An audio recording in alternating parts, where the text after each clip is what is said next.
Jadi kalau Januari sampai Oktober. dari Januari sampai Oktober, jadi bisa kami jelaskan untuk data kasus narkoba yang kami tangani dari bulan Januari sampai dengan Oktober 2025 itu total ada 50 kasus, terdiri dari 38 kasus narkotika jenis ganja, kemudian 5 kasus narkotika jenis sabu, 1 kasus undang-undang kesehatan atau tindak pidana kesehatan dengan barang bukti pil trihexylphenidil. Kemudian ada 4 kasus tindak pidana pangan, yakni dengan barang bukti minuman keras lokal atau tak berizin itu sekitar 340 liter. Untuk narkotika sendiri ini tersangkanya ada berapa khusus ganja sendiri? Kalau khusus ganja, di ini aja potong nanti ya.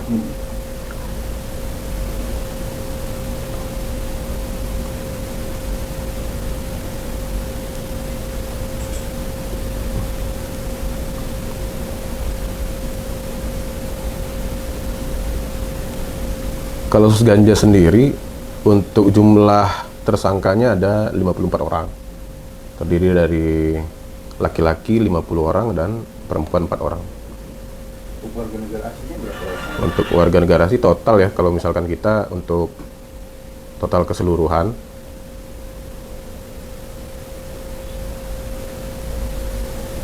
baik dari kasus narkotika jenis ganja, tapi kalau misalkan untuk warga negara asing cuma ganja saja sampai dengan sekarang, kebanyakan warga negara PNG itu ada 7 orang. Jadi dari keseluruhan kasus narkotika, baik dari jenis ganja maupun yang lain-lain, itu total orang yang kita amankan itu ada 71 orang. Terdiri dari 64 orang warga negara Indonesia dan 7 orang warga negara asing. Ya.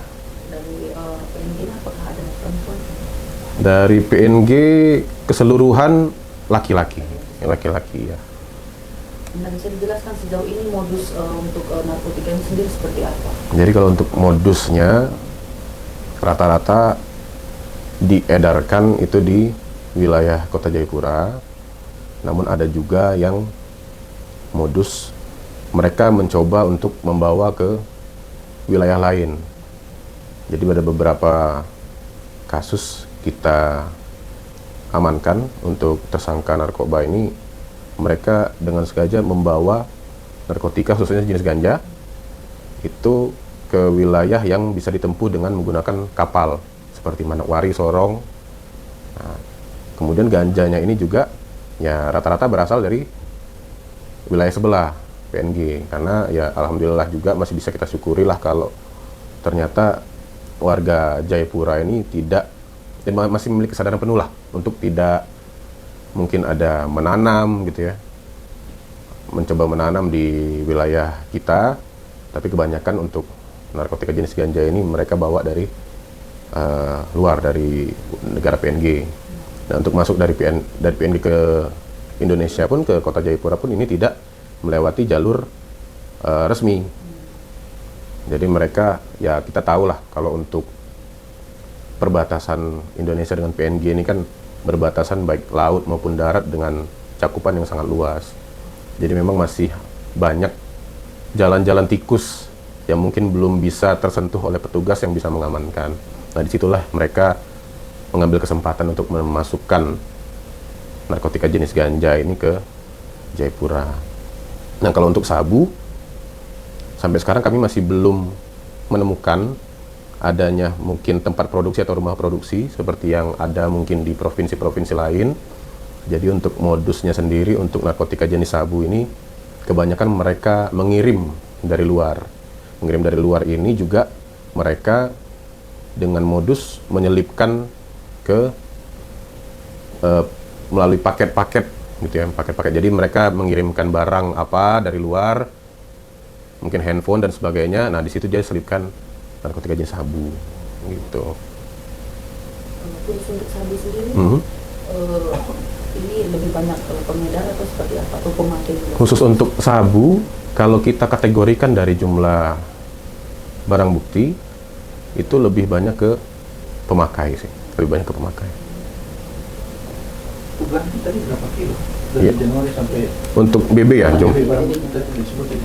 Untuk BB, narkotika jenis ganja sendiri itu dari Januari sampai Oktober ada 33 kilo. Untuk sabu ada total 63 gram. Untuk dari kasus Undang-Undang Kesehatan itu kemarin kita sempat mengamankan 3.056 butir pil trihexylphenidil, dan untuk minuman keras lokal tanpa izin ini total 340 liter. Komitmen Polresta dalam memberantas peredaran narkotika, apalagi Kota Jayapura ini Ya. sudah marak. Jadi ya kita ketahui bersama lah bahwa memang untuk peredaran narkotika ini kan tidak hanya menjadi tanggung jawab dari unsur kepolisian, tapi juga tanggung jawab dari semua unsur, baik dari Pemda maupun dan lain sebagainya. Apalagi kita lihat juga rata-rata pelaku narkotika khususnya jenis ganja ini kan modusnya atau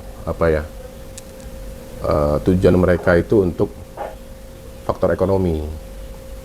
Jadi mereka ini menjual ganja dengan alasan mereka tidak memiliki pekerjaan dan mengambil jalan pintas untuk menjual narkotika jenis ganja baik di dalam Kota Jayapura maupun sampai mencoba untuk mengirim keluar Kota Jayapura. Jadi kalau dari kami dari Sat Narkoba sendiri, kami tetap berupaya untuk semaksimal mungkin mengantisipasi dan menindak segala bentuk jenis peredaran narkotika, khususnya pengedar, ya karena narkotika ini kan merusak masa depan ya, merusak generasi masa depan khususnya Kota Jayapura. Dan kami juga secara aktif juga berkolaborasi baik dengan unsur internal kepolisian seperti halnya Polda atau mungkin satker-satker lain di lingkungan Polresta, kemudian unsur TNI dan Pemda juga dan lain sebagainya untuk bersama-sama melakukan penindakan terhadap peredaran narkotika di wilayah Jayapura gitu. Dan ini kan Pak Wali Kota juga ada program khusus ya untuk biasa ada sidak di malam hari. Bagaimana? Apakah membuahkan hasil dengan kerjasama? Kalau sidak di malam hari, jujur ya itu juga sangat membantu. Karena kan untuk program Wali Kota ini juga sifatnya kan mendukung juga dari kami unsur kepolisian. Karena kan kita juga masuk di dalamnya. Di dalam kegiatan tersebut dari unsur kepolisian juga ada keterwakilan di dalamnya, jadi sangat membantu sekali untuk menjaga situasi Kamtibmas agar lebih tertib gitu ya. Khususnya juga ya sama juga dengan terkait dengan narkoba ini, ya saya rasa sangat membantu sekali. Jadi memperkecil kemungkinan kesempatan bagi si pengedar maupun pemakai ini untuk berurusan dengan narkotika gitu. Peran dari masyarakat sendiri, apakah sejauh ini? Peran dari masyarakat saya nilai sangat aktif ya. Khususnya kita juga sudah memiliki call center yang saya lihat juga banyak juga yang masukan-masukan dari masyarakat memberikan informasi begitu. Untuk itu untuk masyarakat juga kami himbau apabila memang menemukan atau mengetahui terkait dengan informasi adanya narkotika, silakan laporkan ke kami. Tetap kami akan tindak lanjuti meskipun mungkin tidak secara langsung masyarakatnya, karena narkotika ini kan tidak seperti tindak pidana umum lainnya. Jadi masyarakat kita posisikan sebagai informan saja, tidak sebagai pelapor. Jadi untuk laporan polisi dan untuk pemberkasan pun juga kita tidak melibatkan.